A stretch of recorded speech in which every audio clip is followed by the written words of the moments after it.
और हमारा उद्देश्य भी यही है दोस्तों। तो आज का जो करंट सिनेरियो है, जो 360 में बातें निकल करके आई है, उसमें मोस्ट इंपोर्टेंट बातें थी कि हमारा ओ वेरीफाई बिल्कुल रेडी है, किसी भी समय हमारे ओईएस में आ सकता है और हम सबको केवाईसी करना पड़ेगा। और जो अभी मैं समझ पा रहा हूं, हालांकि वो मीटिंग में तो कहा नहीं गया, लेकिन मैं समझ पा रहा हूं अभी तक जो बल्क में पेमेंट स्टार्ट नहीं हुआ है, इसका सीधा सीधा मुझे लगता है, मेरा मानना है, ऑन पैसिव का लेना देना नहीं है। मैं जो अनुभव कह रहा हूं उसके अनुसार जो हमारा ऑन पैसिव का डेबिट कार्ड है वो आने वाला है और डेबिट कार्ड के माध्यम से ही बल्क पेमेंट होने वाला है और उसके लिए वो वेरीफाई होना इंपॉर्टेंट है। इसलिए रात के वेबिनार में वो वेरीफाई का जिक्र किया गया था और एक बात का जिक्र किया गया था। किसी का माइक खुला हुआ है भाई, माइक बंद कर लीजिए। तो एक बात का जिक्र किया गया था, आप लोग उस रिकॉर्डिंग को देख सकते हैं, अभी भी मार्टी सर के यूट्यूब पर आ चुका है, बार बार सुनिए।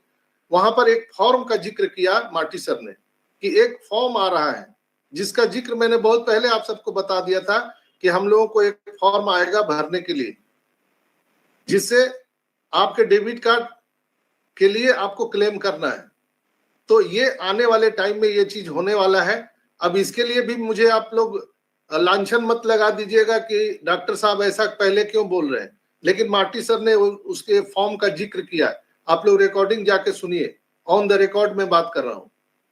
आप लोग रात के 360 वेबिनार में ध्यान से सुनिएगा। उन्होंने, मार्टी सर ने बोला एक फॉर्म आने वाला है, तो वो फॉर्म की तैयारी हो रही है, केवाईसी हमारा रेडी है, ओ वेरीफाई रेडी है। यानी जो अभी तक सितंबर से लेके अभी तक जो विलंब हुआ है 6 महीने, उस पर कंपनी अपनी पूरी तैयारी कर रही है, अपना पेमेंट गेटवे पर, अपना बैंकिंग सेक्टर पर।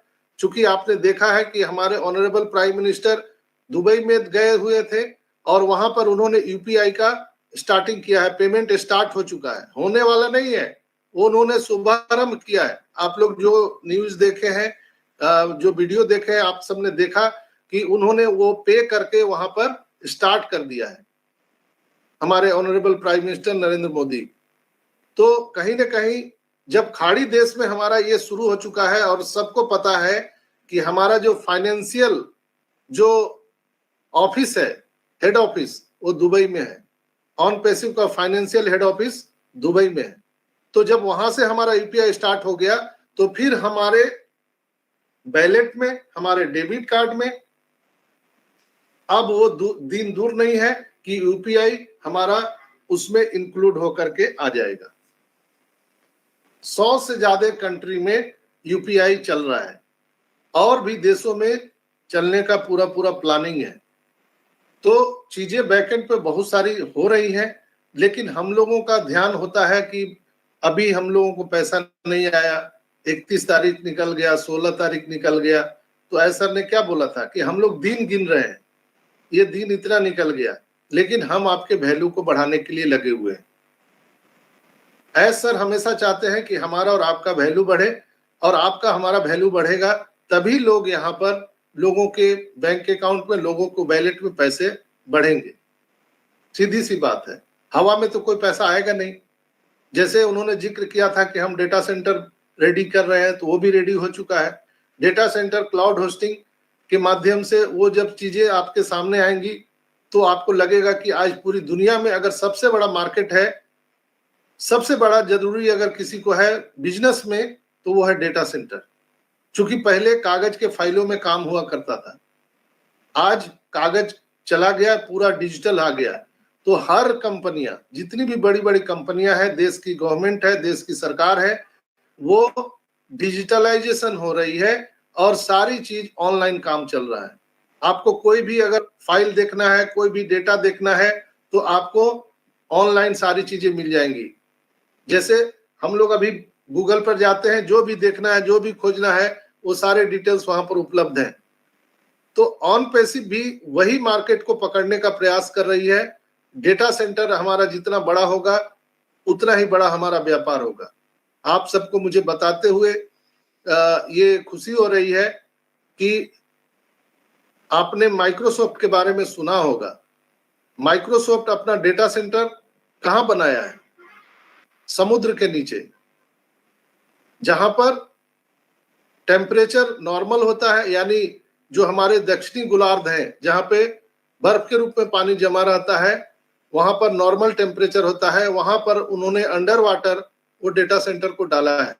क्यों डाला है कि डेटा सेंटर में सबसे ज्यादा अगर पैसा खर्च होता है तो उसके रख रखाव में और उसके टेम्परेचर को कंट्रोल करने में बहुत ज्यादा ऊर्जा खर्च होती है, बहुत ज्यादा इलेक्ट्रिसिटी का खर्च होता है वो मशीन को ठंडा रखने में।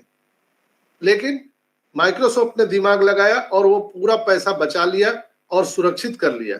जमीन के अंदर, जमीन हम अगर कहीं खरीदते हैं, एक्वायर करते हैं, वो भी बहुत महंगा है, लेकिन समुद्र में अगर हम स्थापित कर दिए तो वो बहुत सस्ते में निपट गया। सिर्फ वो रॉयल्टी दे रहा है, जिस देश के अंतर्गत वो सी साइड आता है यानी समुद्र का एरिया आता है उनको सिर्फ रॉयल्टी जाता है, दैट्स इट। तो उन्होंने एक अच्छा कॉन्सेप्ट दुनिया को दिया। उसी तरह से ऑन पैसिव एक अलग तरह का concept data centre cloud hosting के माध्यम से पूरी दुनिया को देने जा रही है। मैं बार बार कहता हूं, जो लोग अभी भयभीत हैं कि यहाँ से कैसे पैसा आएगा, कैसे आर्थिक आजादी मिलेगा, लोग अभी आए नहीं, ट्रैफिक मिला नहीं, कैसे होगा, तो उसके लिए मैं बार बार कहता हूं कि अमेज़न का 70% रेवेन्यू उनके डेटा सेंटर से आते हैं, क्लाउड होस्टिंग से आते हैं। एक भी उनका सुई भी ना बिक्री हो फिर भी उनको पैसा निरंतर आता रहेगा 24 घंटा। तो ऑन पैसिव भी वही व्यवस्था कर रही है, जैसे in it to win it done deal का जो नारा है, प्लग एंड प्ले सिस्टम का जो नारा है, वो कैसे है, वो स्लोगन को कैसे कंप्लीट करेगी कंपनी, उसके लिए बैकएंड पर वैल्यू बढ़ाने का काम कर रही है। यानी डेटा सेंटर जो हमारा कंप्लीट हुआ है, कुछ ही चंद पलों में या कुछ चंद दिनों में ऐसा आकर के घोषणा कर देंगे कि वो हमारा बिल्कुल वो रेडी हो गया और हम उसको मार्केट में बेचने के लिए हम उपलब्ध करा दिए हैं, कॉमर्शियल कर दिए हैं। ये अभी बहुत जल्द आपको घोषणा हो सकती है। तो बिल्कुल हम सबको आश्वस्त रहना चाहिए कंपनी के प्रति, अपने ऐश मुबारक के प्रति, कि जो भी चीजें हमारे लिए हो रही है बैकएंड पर, हमारे ही लिए तो हो रही है। कंपनी ने अपने लिए तो काम कर दिया, लेकिन अब हम लोगों के वैल्यू बढ़ाने के लिए वो लगी हुई है। और हम लोग अगर कंपनी को विश्वास नहीं करेंगे, हम जो नारायणी सेना है, अगर हम विश्वास नहीं करेंगे तो फिर कौन विश्वास करेगा?